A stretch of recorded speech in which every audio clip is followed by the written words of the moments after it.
go. What's up guys? What's up guys? Nandito kami ngayon sa SM Baliwag at naghahanap kami ng may interview tungkol sa Artificial Intelligence. Tara sa loob, let's go!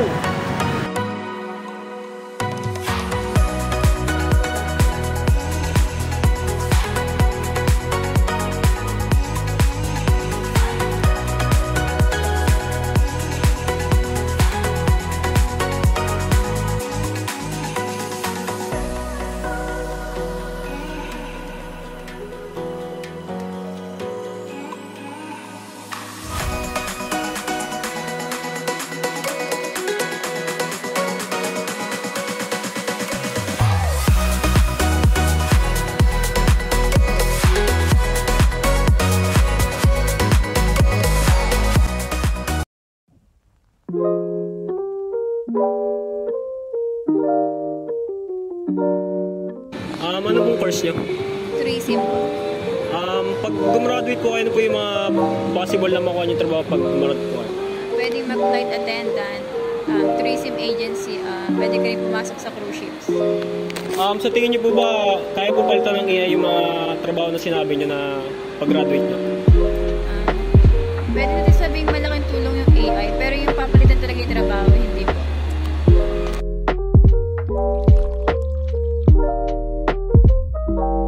Sa sagot po ni ate, nakatulad nga po na sinasabi niya, yung AI, yung sa internet, ang sinasabi niya is yung ChatGPT or mga online na AI na kilala sa public na mga ganong kasing bagay po. Pero ang sinasabi ng tungkol sa question namin is yung AI na pangkalahatan na pwedeng pang sa production, manufacturing, or pwedeng magpapalit ng mga trabaho nyo at magiging trabaho namin.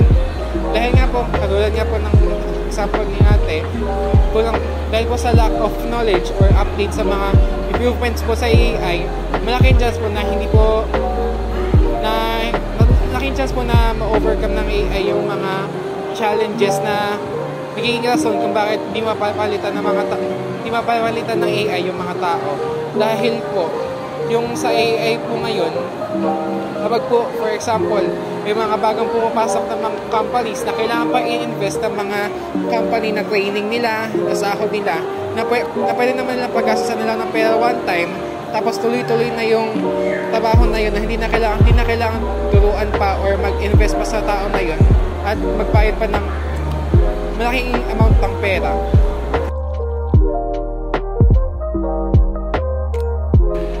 Sa tingin niyo po ba kaya palitan ng AI yung mga tao sa trabaho po nila, sa mga human jobs? For me po, hindi po. Bakit po sa tingin niyo hindi po? AI yung sa internet. Iba pa din yung physical yung ginagawa like that. Kasi yung sa internet parang more on sa education na siya nagagamit.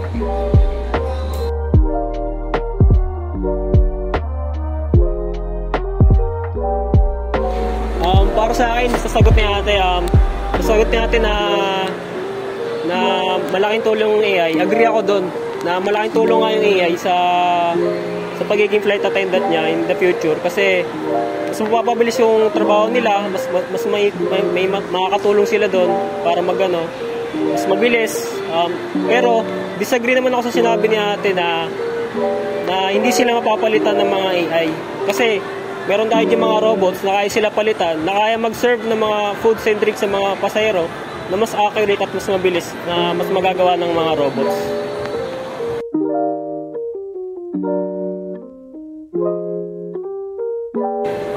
Kaya bang palitan ng AI yung tao pagdating sa workforce or sa mga trabaho? In my own opinion, feeling ko oo because of technological advancements nowadays. We all know naman na very advanced na yung technology dito sa atin, even sa ibang bansa.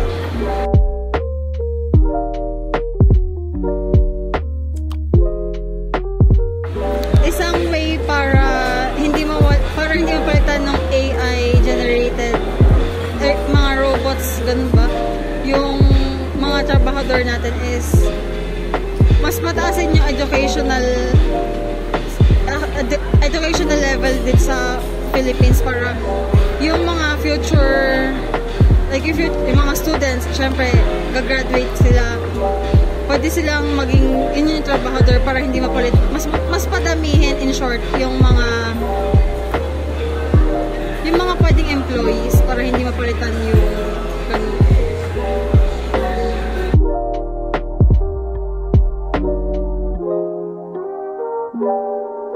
Agree ako sa sinabi niya. Sobrang laki naman ng advancement ng technology. Kaya ng palitan ng AI. Pero hindi mo rin masasabi na lahat ng trabaho kaya palitan kasi nga wala namang empathy yung mga AI. Siguro kung magagawa ng paraan ng mga IT experts na magawa ng paraan yun or ma-develop sila na magkaroon ng empathy. Yun, siguro doon pa lang mapapalitan totally ng mga AI yung mga tao. And makikita ko rin isang solusyon doon is kailangan din natin ng tulong ng gobyerno, kasi kailangan din kailangan magkaroon ng regulation sa mga ganong bagay. Halimbawa,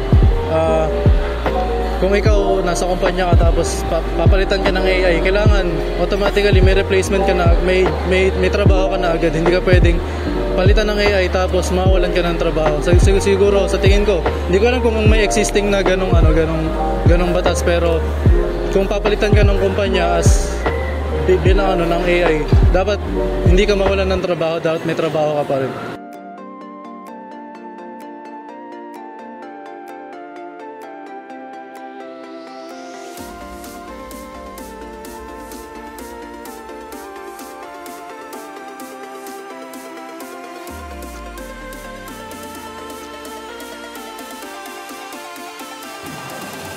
Sino? Nantanong ako, dahil lang to Ano ang pangalan ng founder ng Tesla company? Elon Musk. Okay, 1 point. Tama. Elon Musk. Tama. 10 pesos. For 20 pesos. I-raise mo o take it na? Raise. Game. Ano question to? Okay. Question number 2. Ano ang tawag sa unang calculator? Abacus.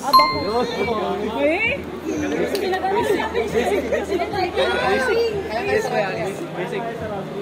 Game. Galing na pala nyo na, 20 pesos. Meron 20 pesos.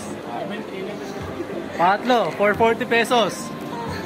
Take nyo na o re-risk pa? Risk pa. Okay. Third question. Ano ang ibig sabihin ng WWW? World Wide Web! Yun! Tama. Galing. Yun lang web lang nasa. Sorry, type lang. World Wide Web. Alam nga. Game. Meron na kayong 80 pesos. Ay, 40 pesos. Sabi mo down payment may 100 ka ko. Pag-uwi. Meron na kayong 40 pesos. For 80 pesos, re-risk nyo na o take nyo na? Risk. Okay. Sino ang father ng computer? Charles Babbage. Yun! I love you! Mukhang maubusan tayo ng pera. Ubus na pera natin Wala pang technical test na wala tayong pera. Matapos agad yung video. Kuya! Tapos na agad yung video. Cut! Last question. Take nyo na o re-risk nyo pa. Meron na kayo 80 pesos Meron na 80 pesos. Risk. Pambayad pa sa kaya. General knowledge For 160 pesos. 160. Ano ang pangalan ng pinakaunang programmer?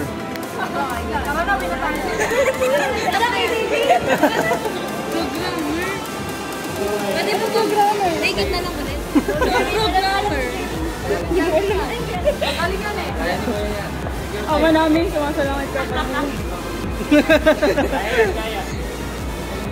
Gawin sa'yo na kasalalay lahat. Hindi ko alam. Hindi ko alam. Pinapalitik na programmer. Bigyan ko yung initial. Ang simula ng pangalan niya, A. Ang simula ng apelido niya, L. Antel? Intel ko pang WW. Sige, sagutin mo, Jeremy. Paano ba programmer? Programming. Sa buong Pilipinas? Hindi. Pinakaunang programmer talaga. Sa lesson natin yun. Hindi ko alam. Hindi na.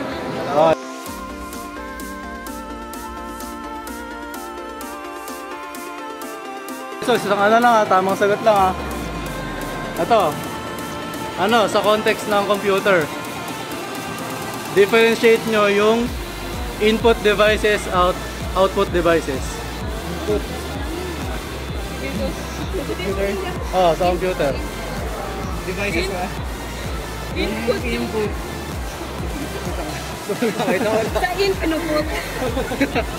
Sa loob. Siguro Teka lang. Hindi na marami sa MTQ. Ayun na yung word. In at saka out. Ano yung ginagawa ng input, saka ano yung ginagawa ng output. Ano yung tanong mo na?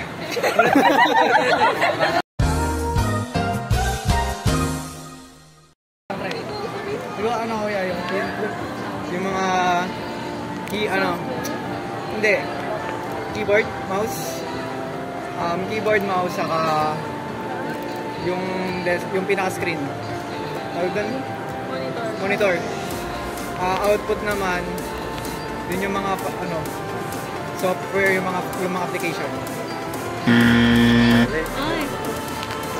We'll start, ang input is tama, yung mga keyboard, yung mga mouse, pero hindi input yung monitor kasi ang mga output, sila yung naglalabas ng data. Halimbawa, yung monitor, di ba? Ayun, tama, printer. Yung output is yung naglalabas ng mga data. Halimbawa, yung monitor, di ba, nagdi-display siya sa screen, nagdi-display siya. Ayun, yung printer, naglalabas siya ng mga printed materials.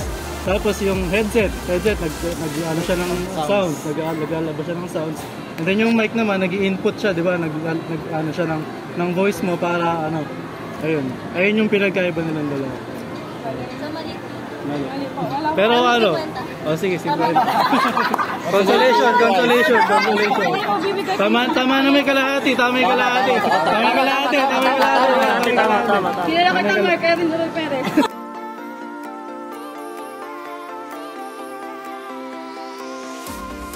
Ang thoughts ko sa ginawang video namin today is kahit yung ibang courses ay meron silang iba't ibang advantages and disadvantages sa paggamit ng AI, and even them encounter the threat na pag-replace ng AI sa mga human as a worker. And narinig ko din yung kanilang mga take sa pag-resolve ng problem na kinakaharap. And for me is mag-agree ako dun sa sinabi ni Erwin, which is to add some rules and regulations sa pagdating sa paggamit ng AI to limit the use of AI to free some space for some human workers.